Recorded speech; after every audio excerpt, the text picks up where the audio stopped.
जय महाराष्ट्र मित्रांनो, स्वागत आहे तुमचं ओम ग्राफिकच्या आणखी एका नवीन व्हिडिओमध्ये। तर आजचा जो व्हिडिओ आहे तो काही दिवसावर आपल्या गणपती बाप्पाचं आगमन होणार आहे, म्हणजे गणेश चतुर्थी। आणि त्यावर हा एकदम कडक असा व्हिडिओ आपण बनवलेला आहे, म्हणजे त्याची PL फाईल जी आहे ती बनवलेली आहे। आणि तुम्ही त्या PL फाईलवर तुमचं जेवढं अख्खं मंडळ आहे तेवढ्या मंडळाचे फोटो टाकून तुम्ही जो बॅनर आहे तो तयार करून घेऊ शकता। त्याची PL फाईल मी प्रोव्हाइड केलेली आहे। व्हिडिओमध्ये त्याचा 1 स्टेपमध्ये पासवर्ड दिसेल, तो पासवर्ड टाकून ही PL फाईल ओपन करून घ्यायची आणि तुमच्या मंडळाचा एकदम खतरनाक बॅनर तयार करून घ्यायचा आणि सोशल मीडियावर अपलोड करायचा।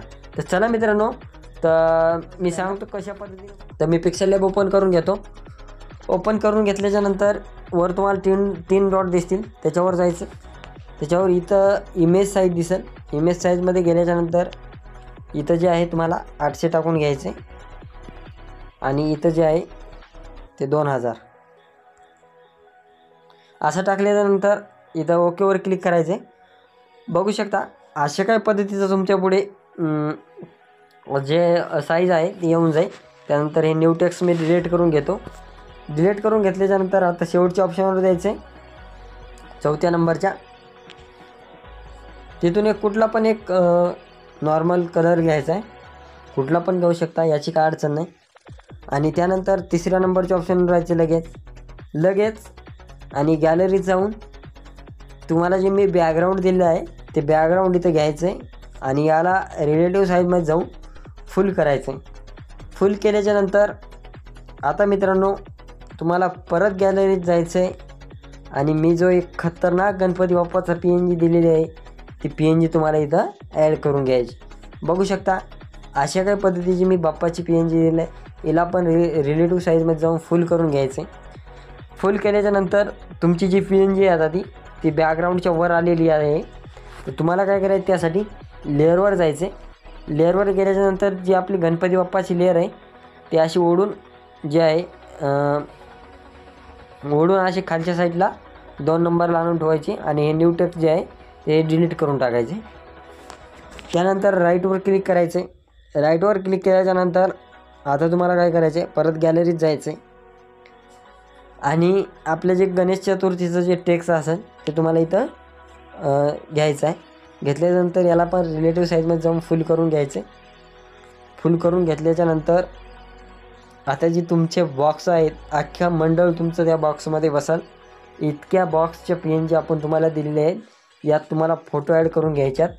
फोटो ॲड करून तुम्हाला घ्यायच्यात, पण तुम्हाला जर माहीत नसेल तर फोटो कशा ॲड करायच्या, आपल्या जे पेज आहे यूट्यूबचं त्या पेजमध्ये मी व्हिडिओ टाकलेला आहे बॉक्समध्ये PNG कशी ॲड करायची म्हणून खूप दिवसापूर्वी। तो व्हिडिओ तुम्ही जाऊन बघा जर तुम्हाला बॉक्समध्ये PNG तुमचा जर फोटो ॲड करता येत नसेल तर। आणि बघू शकता हे जे आहे हे सुद्धा एकदम खतरनाक पद्धतीने इथं ॲड झालेलं आहे। अशा पद्धतीने तुम्हाला काय ॲड करून घ्यायचे। त्यानंतर आता मी जे आहे ते वरती तुम्हाला एक टेक्स्ट दिलेला आहे बाप्पांचा, ते टेक्स्टसुद्धा इथं लावून घ्यायचा आहे। तो काय अशा पद्धतीने आहे, तुम्ही नंतर तुमच्या जवळ आल्यावर बघा कशा पद्धतीने आहे सर्व काही PNG आणि तुम्हाला PL फाईल प्रोव्हाइड केली आहे। तर चला आता बाकीची जी शुभेच्छुकची PNG राहिली ती मी ॲड करून घेतो। याच्यावर तुमचं जे काही नाव असेल तुमच्या मंडळाचं ते नाव इथं टाकून द्यायचं आहे। आणि मी आता PNG बॉक्समध्ये फोटो काही ॲड केलेलं नाही, तुम्ही करू शकता। त्या बॉक्सची PNG सुद्धा तुम्हाला दिलेली आहे, टेलिग्रामलासुद्धा मिळून जाईल। जर तुम्ही आपल्या टेलिग्रामला जॉईन झाला नसता तर लवकरात लवकर जॉईन व्हा, कारण तिथं आपण खूप सारे मटेरियल आणि PNG अपलोड करत असतो, त्यासाठी आत्ताच लगेच जॉईन व्हा। तर चला मित्रांनो, तुमचा जो बॅनर आहे तो रेडी झालेला आहे। आता सेव कसा करायचा ते तर तुम्हाला माहीत आहे। वर शेअरवर क्लिक करायचं, इथे PNG अल्ट्रा आणि शेअरवर क्लिक करायचं, तुमचा बॅनर सेव होऊन जाईल।